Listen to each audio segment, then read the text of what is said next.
স্বাগত নাগরিক টেলিভিশনের নিয়মিত আয়োজন সংবাদ বিশ্লেষণে। দর্শক, আজ সংবাদ বিশ্লেষণে আমাদের সাথে রয়েছেন বিএনপি চেয়ারপারসনের উপদেষ্টা জনাব হাবিবুর রহমান হাবিব। তিনি সাবেক ছাত্রনেতা। হাবিব ভাই, আপনাকে আমাদের স্টুডিওতে স্বাগত। আমরা নিয়মিত এই অনুষ্ঠানটি করি, সংবাদ বিশ্লেষণ এবং প্রতিদিনের যে সংবাদ বা সমসাময়িক যে ঘটনা সেগুলো নিয়ে আমরা কথা বলি। আজকে যেহেতু একটি বড় ইভেন্ট ছিল, মানে ইভেন্টই বলবো যে বিএনপি একটি বড় দল এবং প্রধান উপদেষ্টার সাথে একটি বৈঠক ছিল আজকে সংলাপের। সেই বৈঠকটি শেষ হয়েছে, সেখানে কি হলো না হলো সেসব বিষয় নিয়ে এবং বিএনপির বর্তমান অবস্থা, নির্বাচন, সংস্কার সব কিছু নিয়ে আমরা যতটুকু সময় রয়েছে এর মধ্যেই আলোচনা করব। প্রথমেই যেটি জানতে চাই, আপনি নিশ্চয়ই শুনেছেন যে আজকে যে বৈঠকটি হয়েছে, বৈঠকের পরে কথা বলেছেন বিএনপি মহাসচিব মির্জা ফখরুল ইসলাম আলমগীর এবং সরকারের পক্ষ থেকে কথা বলেছেন উপদেষ্টা, আইন উপদেষ্টা আসিফ নজরুল সাহেব। তো কেমন মনে হচ্ছে আপনার, কি শুনলেন বা কি হচ্ছে? আপনাকে ধন্যবাদ। আপনার মাধ্যমে নাগরিক টিভি সম্মানিত দর্শক শ্রোতাদের আমার সশ্রদ্ধ সালাম। অনেকদিন পর আসলাম এবং একটা গুরুত্বপূর্ণ দিনে। জি, যে আজকে আমরা যারা রাজনীতি করি তারা আজকের এই দিনে অপেক্ষা করেছে অনেকে। এখন সবচেয়ে বড় দলের সঙ্গে আজকে প্রধান উপদেষ্টা বা বর্তমান সরকারের আলাপটা কোন পর্যায়ে যাবে। ইতিমধ্যে সারা বাংলাদেশের মানুষ জেনেছেন যে অনেক কিছু ব্যাপারেই হয়তো একমত, অনেক কিছু ব্যাপারেই হয়তো সম্মত, আসল জায়গায় গিয়ে কিন্তু দ্বিমত পোষণ করা হয়েছে। এখানে আমার খুব পরিষ্কার বক্তব্য যে পৃথিবীর কোনো দেশে নির্বাচনবিহীন চলে না। যত দেশ আছে সব দেশে নির্বাচন হয়, কোন দেশে 4 বছর পর পর, কোন দেশে 5 বছর পর পর নির্বাচন হতেই হবে। এমনকি কমিউনিস্ট দেশ রাশিয়া, সেখানেও 4 বছর পর পর নির্বাচন নেই, হয়তো বা একদলীয় ভাবে, হয়তো আরেক দল খুব কিনো নির্বাচন হয়। জি। কিন্তু আমাদের দেশে হঠাৎ করে দেখছি কিছু কিছু বুদ্ধিজীবী, তাদের একসময় অনেক নাম ডাক, যারা অনেক আপোষহীন, অনেকভাবে চিরায়ত যেত, অনেক কলম লেখক, তাদেরকে মানুষ সম্মান করতো। এরা হঠাৎ করে বলা শুরু করছে কিসের নির্বাচন, নির্বাচন কেন, নির্বাচন দিয়ে কী হয়, নির্বাচন দেশে কোনো উন্নতি হয় কিনা, কোনো দরকার নাই, নির্বাচন কথা বলা যাবে না, নির্বাচন হবে না, 17 বছর থাকবে, 20 বছর থাকবে, এইসব বলা শুরু করেছে। তো আমরা তো একটা স্বপ্ন দেখতেছিলাম, আর দেশের মানুষের এখন সবচেয়ে বড় একটা তাদের চাওয়া যে অনেক দিন তারা ভোট দিতে পারে না, ভোট দিতে পারিনি, একটি বিশাল দীর্ঘ 3-4 বার তারা ভোট দিতে পারে, 3 বার দিতেই পারে, অনেকে এর ভেতরে মারাও গিয়েছেন, ভোটের আকাঙ্ক্ষা রেখে তারা মারা গিয়েছেন। কিন্তু তো এখন আমরা ভোটের কথা বলে আসছি, ভোটের কথা বলা নাকি অপরাধ, আমাদের ধমক দেওয়া হয়, ভোটের কথা বলা যাবে না, ভোটের কথা মুখে আনা যাবে না, স্থানীয় সরকারের আগে কোনো নির্বাচন হবে না। তারপর আরেকটা কি নির্বাচনের কথা বলে যে সেই নির্বাচনের আগেও নির্বাচন হবে না, ওইটা আগে হবে, গণভোট হবে, সব নানান নতুন নতুন তথ্য আসছে। এবং নির্বাচনের কথা বলা তো পাপ না, বরঞ্চ নির্বাচনের কথা না বলা বা নির্বাচন হতে দেওয়া হবে না, নির্বাচন হবে না, নির্বাচন দরকার নেই, এই কথা বলাই সঠিক না। গণতান্ত্রিক রাষ্ট্রে তো নির্বাচন কথা বলার কোনো সুযোগ নেই, অথচ তারা ওইটাই জোরে সোরে বলে। তারা এখন বাস্তবতা যেটা, সেটা হলো যে এখন নির্বাচন হলে আপনি মানেন আর নাই মানেন, বিএনপির বিরুদ্ধে যত অপপ্রচার হোক, যাই হোক না কেন, এই মুহূর্তে বিএনপি সবচেয়ে বড় দল। এখন শুধু না, যখন 2024 সালের নির্বাচন 7ই জানুয়ারি হলো, সেই মুহূর্তে যদি বিএনপি নির্বাচনে অংশগ্রহণ কোনো পরিবেশ পেত, তাহলে বিএনপি একাই 200-250 আসন পেত। যে কারণেই আওয়ামী লীগ বুদ্ধি করে, চালাকি করে তারা বিএনপিকে নির্বাচনে অংশগ্রহণ করতে দিল না। 28 অক্টোবর ব্যাপকভাবে বিএনপির অফিসে মারধর করে, এলাকা ছাড়া করে, অফিস বন্ধ করে দিল। জি জি। অতএব এখন বিএনপির নির্বাচন হলে পরে একক সংঘর্ষ অর্জন করবে। তাহলে আজকে যারা পতিত সরকার, তারা তো মাঠে নেই, তাহলে ভয় পাচ্ছে কারা? ভয় পাচ্ছে তারা যারা এখন নির্বাচন হলে তারা কোনো মতোই, যাদের কোনো অবস্থানই এখন থাকবে না, আচ্ছা, তারা ভয় পাচ্ছে। এবং যারা নতুন যারা আসতেছে, আরো নতুন দল আসছে, আরো আসবে, তারা ভাবতেছে, এই মুহূর্তে ভাবনা স্বাভাবিক, তাদের আমি দোষের কিছু দেখি না, যে তারা এখন একেবারে নতুন দল, সময় তো পায়নি, সময় তারা পায় নাই, এখন রেজিস্ট্রেশন হয় না, এই মুহূর্তে নির্বাচন হলে তারা ভালো করতে পারবে না। তবে আমি এইটুকু বলবো, তাদের ভালো করার অর্থটা কি ক্ষমতা যাওয়া না। ছাত্ররা আন্দোলন করে সবসময় দেশের স্বার্থে, জনগণের স্বার্থে, পরিস্থিতির পক্ষে কথা বলে। ক্ষমতা যাওয়ার জন্য তারা কিন্তু আন্দোলন করেনি, আমরা কোনদিন, আমরা 90 সালে আমরা সরকারের পতন ঘটিয়েছি, আমরা উপদেষ্টা হই নাই, উপদেষ্টা বানাই নাই, এমনকি বিনা ভোটে নির্বাচিত আমরা হতে চাইনি।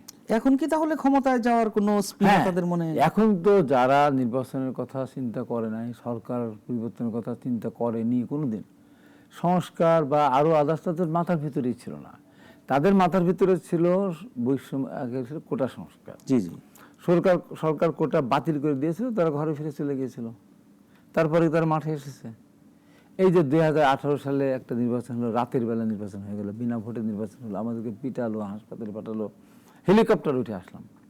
একজনকে বিবৃতি দিয়েছে যে না, এই ধরনের একটা অন্যায় করা হলো, আমাদের বিএনপির মহাসচিব সহ আমরা কতজন আহত হলাম।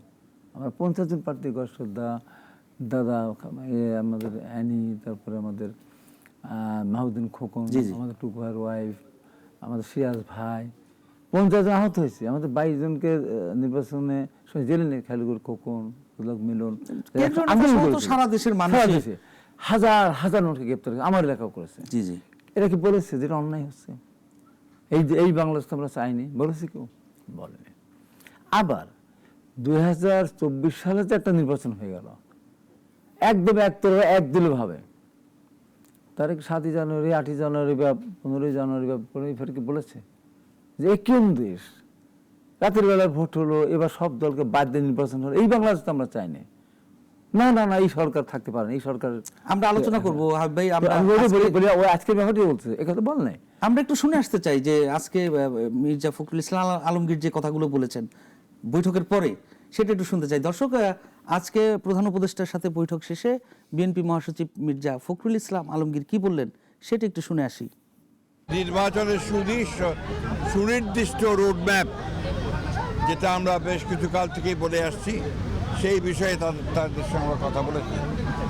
আমরা বলেছি যে বর্তমানে রাজনৈতিক যে পরিস্থিতি আছে এবং দেশের যে অবস্থা, তাতে করে আমরা বিশ্বাস করি যে এখানে অতি দ্রুত একটি গ্রহণযোগ্য নির্বাচনের মধ্যে দিয়েই সমস্যাগুলোর সমাধান করতে হবে। আমরা খুব স্পষ্ট করে বলেছি যে যে বিষয়গুলোতে ঐকমত্য হবে সব দলগুলোর, সমস্ত দলগুলোর, সেগুলো নিয়ে আমরা একটা চার্টার করতে রাজি আছি আপনারা, এবং তারপরে সেটার উপর ভিত্তি করে আমরা বাকি নির্বাচনের দিকে চলে যেতে পারি। প্রধান উপদেষ্টা মহোদয় তিনি তার সুনির্দিষ্ট কোনো ডেডলাইন আমাদের দেননি। তিনি বলেছেন যে ডিসেম্বর থেকে জুনের মধ্যে তিনি নির্বাচন শেষ করতে চান। এই কথা তিনি আজকে আবার বলেছেন।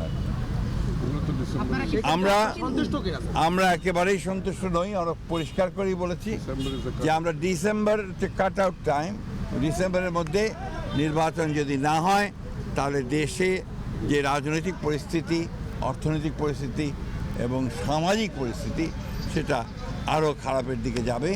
সেটা তখন নিয়ন্ত্রণ করা বেশ কঠিন হবে।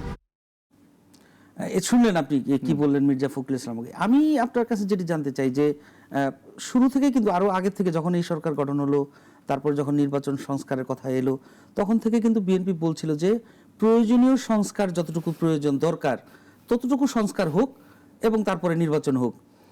এখন কিন্তু আজকের আলোচনায় কিন্তু এমন বিষয় উঠে এসেছে যে বিএনপি অনেক সংস্কারের পক্ষেও তারা রাজি আছে এবং একমত রয়েছে। তাহলে এখন কি মানে সংস্কারগুলো যদি করতেই হয়, যে সংস্কারগুলোর সাথে বিএনপি একমত, সেগুলো করতে কি তাহলে আরো বেশি সময় লাগবে, বা ডিসেম্বরের মধ্যে কি সংস্কার শেষ করে নির্বাচন সম্ভব? হ্যাঁ, কেন সম্ভব না? সংস্কার তো চলমান পদ্ধতি, অনেক ধরনের সংস্কার আমাদের করতে হবে হয়তো ভবিষ্যতে। এখন যেগুলি না করলেই নয় সেগুলি করি। যেমন নির্বাচন করার ক্ষেত্রে বলি, নির্বাচন করার ক্ষেত্রে কোনো ধরনের বিশেষজ্ঞ দরকার নেই, কিচ্ছু দরকার নেই। আমি 3টা কথা বলি, এই 3টা কাজ যদি করে নির্বাচন সুষ্ঠু, সুন্দর, অবাধ হবে। সেটি হলো, প্রথম থাকবে ঘোষণা যে নির্বাচনে দাঁড়িয়ে কোনো প্রার্থী যদি অন্য প্রার্থীর পোস্টার ছিঁড়ে ফেলে, অফিস পুড়িয়ে দেয়, পোস্টার জ্বালিয়ে দেয় বা মারধর করে, সুনির্দিষ্ট প্রমাণ সাপেক্ষে তার প্রার্থীপদ বাতিল করে দিতে হবে। আচ্ছা।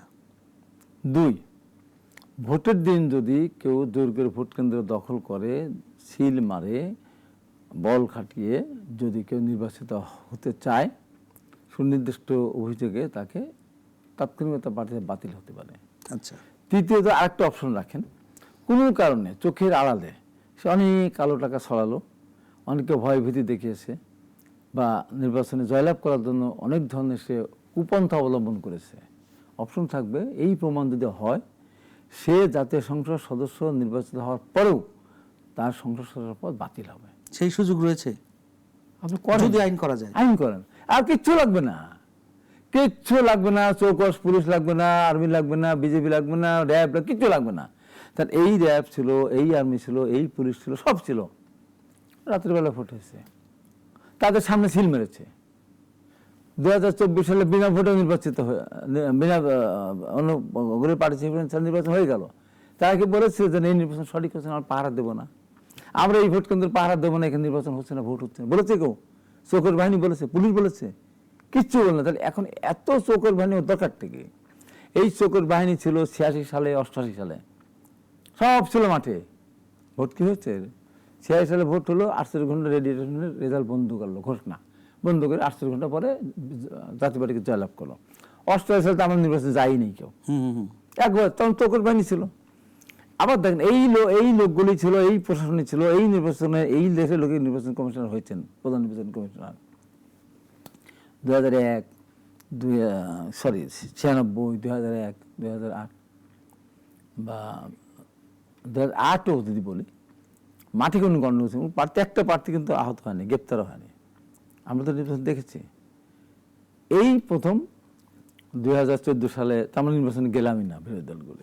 18 সালে যতগুলি প্রার্থী আমরা আহত হয়েছি, গ্রেপ্তার হয়েছে, সারা পৃথিবীতে নির্বাচনী ব্যবস্থা শুরু হওয়ার পর এতগুলি মানুষ, সারা পৃথিবীতেও এতগুলি মানুষ আহত হয়নি, এতগুলি মানুষ নির্বাচনের সময় গ্রেপ্তার হয়নি, এতগুলি মানুষকে, প্রার্থীকে গ্রেপ্তার করা হয়নি, আহত এত মানুষ হয়নি। এই অবস্থা। তাই এখনই অনেকে বলে পুলিশ প্রশাসন দুর্বল, পুলিশ থানা ছেড়ে পালিয়েছে, গামছা মাথা এমন দিয়ে প্রশ্ন রয়েছে যে বিএনপি বলে যে এখনো আওয়ামী লীগ সরকারের সময়কার পুলিশরা সেই পুলিশ আছে, সেই সেই যারা পুলিশ নির্বাচন আছে, পরিচালনা করবে পুলিশের তারা ব্যাপার না, পুলিশের ব্যাপার না। তাহলে কি আইন শৃঙ্খলা না না, পরিস্থিতি থাকবে? আইন শৃঙ্খলা কোনো দরকার নাই। আইন শৃঙ্খলা সব চৌকস ছিল, তো ভোট কি হয়েছে? হয়নি। এখন সমস্যাটা ছিল, বারবার তখন বলতাম যে প্রধান নির্বাচন কমিশনার শেখ সেলিম হোক, তারপরে আপনার হোক, মানে নির্বাচন হোক, প্রধান নির্বাচন কমিশনার শেখ সেলিম হোক, কিন্তু প্রধান উপদেষ্টা আমু হোক, আচ্ছা, সংসদ শুধু ভেঙে দিক, নির্বাচন হোক, সেই নির্বাচন সুষ্ঠু হবে। তা সংসদ সদস্য থেকে যখন নির্বাচন করেছে, সেই নির্বাচন সুষ্ঠু হতে পারে না। আল্লাহ ফেরেশতা, আল্লাহ বিশেষভাবে, একটু না, সম্পূর্ণ প্রভাব। তাহলে আমাদের দেশের, আমরা টকশোতে বলে যে সেশনের মতো একজন জাস্টিসের মতো একজনকে নির্বাচন করা হওয়ার দরকার, ভারতের যে নির্বাচনের সেশন আমাদের 96 সালে, 1 সালে, তারপরে 2008 সালে যে নির্বাচন কমিশন, তারা কি করেনি সুন্দর নির্বাচন? কেন করতে পেরেছে? তখন কেউ এমপি ছিল না, কোনো দল রাষ্ট্রীয় ক্ষমতা ছিল না। এখন তো কোনো দল রাষ্ট্রীয় ক্ষমতা নেই না, অতএব এখন আনসার যদি দাঁড়িয়ে থাকে, লাইন সোজা করে দেবে, তার মানে সম্ভব। তাকে ভোট। এই আমি যে 3টা কথা বললাম, এই 3টা, এত সংস্কার দরকার নেই, এত বুদ্ধি খাটানোর কোনো প্রয়োজন নেই। এই 3টা সংস্কার করে বলে দেন, আর আনসারকে বলেন তো তোমাদের কোনো কাজ নাই, লাইনটা সোজা করবো, লাইনটা সোজা। সুষ্ঠু নির্বাচন হবে। তাহলে যদি তাই হয়, এত সহজেই যদি নির্বাচন করা সম্ভব হয়, তাহলে বারবার কেন এই সময়টাকে ক্লিয়ার করা হচ্ছে না?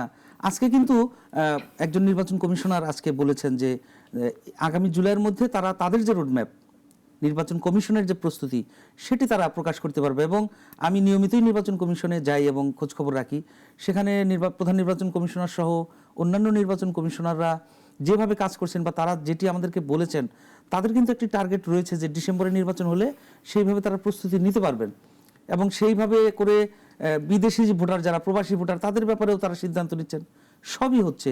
তাহলে বারবার কেন ডিসেম্বর থেকে জুন না জুলাই, এই খেলাটা কেন হচ্ছে? আমি আপনাকে বলি, এই নির্বাচন কমিশন কিন্তু একটা নির্বাচন আচরণবিধি মোটামুটি ফাইনাল করেছে, রাজনৈতিক দলগুলোর সাথে আলোচনা না করেই।